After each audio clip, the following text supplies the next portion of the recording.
Welcome back, you guys. This is Tech for 10, following up with a review of a 2018 MSI GS65. It has an Intel 6-core i7-8750H processor with a base clock of 2.2 GHz that can turbo up to 3.9 GHz. It can handle most productivity tasks and gaming with ease. This model has a GTX 1070 Max-Q, 8GB, 16GB of RAM, and a 15.6 1080p 144Hz display. It also has included NVIDIA Optimus, so you get a little bit extra battery life and your GPU is not being run constantly. For storage, a single 512GB SanDisk M.2 drive can be found with the Best Buy models. However, other resellers are selling it with the Samsung NVMe, which, believe me, you want the Samsung NVMe. My model was a Best Buy model, and while the SanDisk SATA drive gives the expected speeds I expect of a SATA drive, at $1,100, the price I paid for it, I have no complaints so far. My issues come later when upgrading the laptop with its upside down motherboard, but we'll more on that later. Currently at Best Buy for $1,749 MSRP, that's getting a little high for a laptop from last year, when the new year 2019 one's going to be released, possibly with a 1660 Ti. And while looking over eBay, you can find them today for about $1,000 to $1,200, which is more reasonable. Now let's have a closer look. Weighing in at 1.8 kilograms or 4.1 pounds, it is the lightest laptop I've tested so far, beating out both the Razer Blade 15, which is 4.5 pounds, and lighter than the OP 15-inch, which is 4.4 pounds. The dimensions are as follows: 248mm in width, 358mm in length, and 18mm in height. When unboxing a laptop originally, I was quite impressed with the outward appearance. It has a nice, mature, stylish color scheme with nicely placed accents, definitely bringing class to the gaming laptop segment. Anyone from the outside in would believe this laptop to be of the highest build quality. However, that's not the case. Made of a black matte aluminum alloy, its lightness comes at a cost. And its Flex City. It gets even worse when you open the laptop to find unacceptable flex along the grill at the top, near the power button where the hinge goes to the display. In summary, sporting a premium price tag, premium style, and components, its build quality is average at best, with even the Walmart 15's overpowered laptop being mostly all plastic, but still inspiring more confidence. Okay, let's take a look inside, starting from the top. There's a 720p web camera. Now as I scroll down, we find a screen, which is a 144Hz screen with excellent vibrancy and sharpness. The bezels are nice and slim, giving a nice modern feel, with a somewhat unsightly gap between the keyboard chassis and the display, which I didn't really care for that gap too much. With an sRGB rating of 150% and a max screen brightness of 293 nits, it does beat out both overpowered 17 and 15-inch, and also the 60Hz panel of the HP Omen 15. But both of these trail far behind when it comes to Acer Predators and 144Hz HP Omen 15 screen with 312 and 300 nits respectively. Having acceptable brightness levels, high color accuracy, and a fast 144Hz screen ticks all the boxes for a great indoor experience. However, for outdoor use, we would like to have seen above 300 nits. Looking at the keyboard, it is nice, but not my favorite keyboard. That distinction goes to my Lenovo ThinkPad T450S, with the overpowered laptop's mechanical keyboard a close second.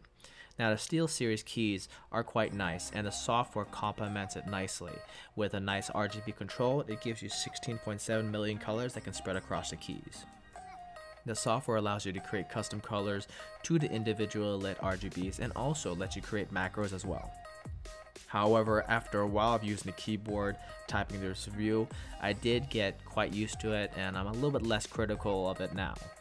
And moving down to the trackpad, we did see that it is made out of glass. It is nice and large, running Synaptic drivers. The click is strong and audible, and most Windows gestures are supported, such as the 3 and 4 finger taps and swipes, and can be further mapped for use with other tasks. First off, can I say, wow, these speakers get loud. Getting up to 82 decibels at max volume, they really pack a punch for being downward facing speakers. The bass and the balanced midtones give a nice depth and provide an enjoyable experience. Everyone's taste is different, but I feel this laptop has amazing sound quality, factoring the compactness of the case, and is much louder than the overpowered laptops both 17 and 15. A nice assortment of ports can be found on this laptop, with the only missing port being an SD card reader. Starting on the left side from left to right, house an Ethernet jack, 2 USB 3.0 ports, and a separate microphone and headphone jack. The right side consists of a USB 3.0 port, USB-C with Thunderbolt 3, main display port, full HDMI, and barrel power connector. Now for me, the exclusion of the SD card reader is a sore point since I'm always swapping cards in and out, especially when I'm on the go taking pictures and videos. But it's not the end of the world, with it being easily remedied by a USB to SD card reader. The hexa-core i7-8750H and 16GB RAM can power most productivity tasks and gaming. The 512 M.2 solid-state drive is a SATA-based one with expected read and write speeds. However, only 256GB is usable due to the way that MSI partitioned the hard drive from the factory. Personally, if I were going to keep this laptop, I would actually remove the partitions and have access to the whole hard drive. As for gaming, the GTX 1070 Max-Q 8GB can play most modern AAA games, 60 plus frames at high to ultra settings. Now on the screen, the average frame rates you can expect from this configuration will be posted. For being such a compact laptop, it does manage its surface temperatures well, and most times not sounding like a jet plane when the fans are at full load. However, it still wouldn't lap this laptop since I found that the bottom of the laptop gets noticeably warmer than the keyboard deck while under load. Temperatures, in my use case typing, video editing, and gaming, temperatures get toasty with a max CPU temperature reaching 90 degrees Celsius on the CPU and 86 degrees Celsius on the GPU before thermal throttling. Despite the throttling of the CPU and the GPU at these preset temps, it didn't affect everyday gaming too much, with only the most demanding CPU intensive games getting a boost in frames with a modest 125mV undervolt. Here's my results using Tom Clancy's Wildlands in-game benchmark with and without the undervolt. During light loads, like watching YouTube videos, it's barely audible with a max 30 decibels, with the temperatures ranging from 55 to 60 degrees on the CPU, which is, the temperature-wise, about double the overpowered 17s on the same light loads. Under load, auto fan profile, it does get louder, 40 to 44 decibels with a toastier 85 to 92 degrees Celsius. Now cranking up the fan curve to the max increases the sound to 50 decibels at ear level, which is not that bad. It does bring down the temperatures a little bit, but the most deciding factor of the temperatures will be that undervolt, which will definitely bring down your temperatures, quieting your laptop down even in idle situations. With a large 80 watt-hour battery, it provides great battery life, especially when on power saver and 50% max brightness, because while surfing the web, we just yielded just under 6 hours of battery life, which is way better than about the 4 hours of battery life average for gaming laptops. It is thanks to this NVIDIA Optimus technology and a large 80 watt-hour battery that leaving the charger at home is a possibility, especially for those short, quick trips out, and especially if you don't plan on doing any video editing or light gaming. Because while gaming or video editing, you can expect under 2 hours of battery life, closer to about an hour and 30 minutes.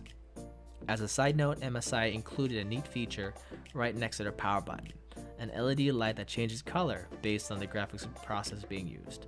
While the blue, the Intel graphics is being used, while orange, that means the NVIDIA graphics card is being used. I really like this feature and wish other manufacturers would incorporate this feature. What upgradeability, like who upgrades their laptops? No, seriously though, MSI does allow the upgrading of your laptop with some caveats. First off, when you take off the bottom cover, you will see that the only thing you have access to is the battery, because the motherboard is flipped. So unscrewing the motherboard and flipping is necessary, as well as removing the ribbon cables. It's going to be a very tedious process. Now, after carefully removing the motherboard from the case, you will find there's 2 M.2 slots, which are NVMe, and 2 RAM slots, letting you upgrade to 32 gigabytes of RAM. Upgrading a laptop is not for the faint of heart, and even I work in IT and have upgraded and repaired laptops and desktops, as my day job would stop and pause to consider professional doing it, especially when you're paying over $1,000 for a laptop you don't want to brick it. In summary, the pros are as follows. It's super lightweight, 4.1 pounds, the lightest laptop I've tested so far. It has an excellent display, 144Hz display, great battery life, individual RGB keyboard with solid software to control it, Thunderbolt 3 port with a stylish design. The cons: the case does flex and creaks, has me questioning build quality. There is high temperatures, out of the box temperatures with thermal throttling, which can be fixed with undervolting. And the flip motherboard is also another one, and there is no SD card reader. Now overall, I usually place durability over everything else when it comes to my laptops, partly because I love the ThinkPad line of laptops. I use them for the longest time. So for that reason, I would downvote this laptop. However, I personally take good care of my laptops, so the build quality plus the price I paid outweigh the con of build quality. So I will be keeping this laptop and using it as my mobile editing and gaming platform, and getting rid of my HP Open 15 1070 Max Q I picked up. So for the going price of between $1,000 to $1,200 used, it is a great compact laptop. I wouldn't pay Best Buy's asking price of $1,750 since MSI will be releasing a 2019 model. So if you must get one today, look online and get a good deal. However, I would just wait for a 2019 model and see what they do and see if they increase or do better with the build quality. That's pretty much it for this video. Links for the model listed below at the Best Buy. If you could, please like and subscribe for more content. If you have more questions, please leave a comment. And this has been Tech for 10, signing off till next time.